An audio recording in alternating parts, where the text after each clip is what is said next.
Em nome do Pai, e do Filho, e do Espírito Santo. Amém. Vinde, Espírito Santo, e conceda-nos a graça de compreendermos a palavra do Senhor e a docilidade de acolhê-la em nosso coração. O texto de hoje, Mateus 2, de 13 a 18.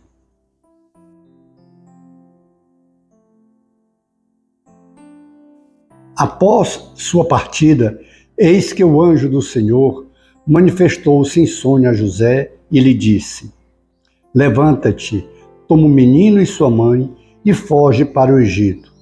Fica lá até que eu te avise, porque Herodes procurará o menino para o matar. Ele se levantou, tomou o menino e sua mãe durante a noite e partiu para o Egito. Ali ficou até a morte de Herodes, para que se cumprisse o que dissera o Senhor por meio do profeta: Do Egito chamei o meu filho. Então Herodes, percebendo que fora enganado pelos magos, ficou enfurecido e mandou matar em Belém e em todo o seu território todos os meninos de 2 anos para baixo, conforme o tempo de que havia se certificado com os magos. Então cumpriu-se o que fora dito pelo profeta Jeremias. Ouviu-se uma voz em Ramá, choro e grande lamentação. Raquel chora seus filhos e não quer ser consolada, porque eles já não existem. Palavra da salvação. Glória a vós, Senhor. Várias situações a gente vislumbra desse texto riquíssimo. O primeiro, o que faz a um tirano a ganância pelo reino, pelo poder, como é o caso de Herodes. Herodes, que, segundo a história, era um rei tirano, era um rei cruel, e quando os magos passaram antes em Jerusalém, querendo saber sobre o rei dos judeus, e ele, mentindo, diz aos magos: depois que vocês voltarem e encontrarem, me digam para eu também ir adorar o menino. E os magos, avisados em sonho que não voltassem por lá, Herodes, se sente enganado e manda essa ordem terrível: aniquilar todas as crianças de 2 anos para baixo, todas elas devem ser mortas, porque na mente dele aí também estaria o menino Jesus, que ele não sabe exatamente quem é, mas com essa sua ordem, o menino, que é aquele, dizem, o rei dos reis, o rei dos judeus, também será morto. Esse é o primeiro ponto que nós vemos. A que ponto chega a tirania de uma pessoa? Matar aqueles santos inocentes. Hoje nós celebramos justamente aqueles primeiros protomártires, os primeiros que morreram por Jesus. Inocentemente, morreram por Jesus. Esse é um ponto. Um outro ponto que é interessantíssimo: a remissão do Egito. Lembremos-nos que o povo de Deus, esse povo de Israel, esteve escravizado, manipulado durante 400 anos no Egito. Agora, até para mostrar que todas as nações são abençoadas pelo Rei dos Reis, Jesus, ele veio para a salvação de todos. Ele agora é levado pelo seu pai adotivo, pelo seu pai assumido mesmo a paternidade, e sua mãe, apressadamente à noite para o Egito. Aquela terra que antes escravizara o povo de Deus, agora é uma terra que acolhe não só o povo de Deus, mas o próprio Deus.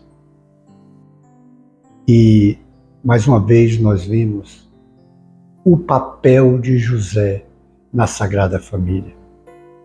Todas as vezes que o anjo que Deus, através do anjo, tem algo para a Sagrada Família, é através de José.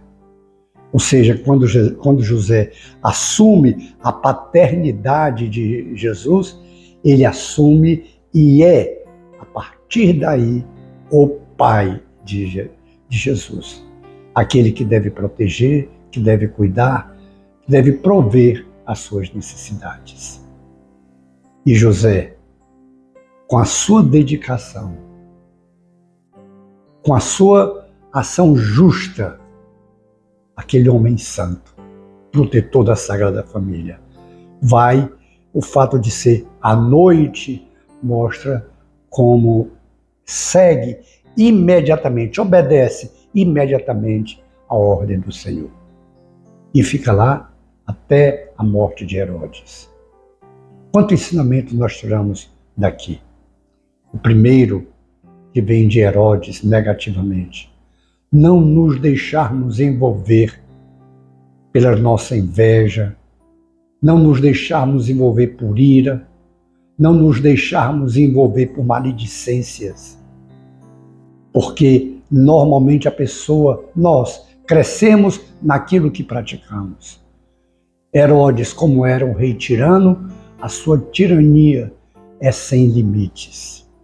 Então, o primeiro ensino que nós tiramos é ter o autodomínio das nossas ações.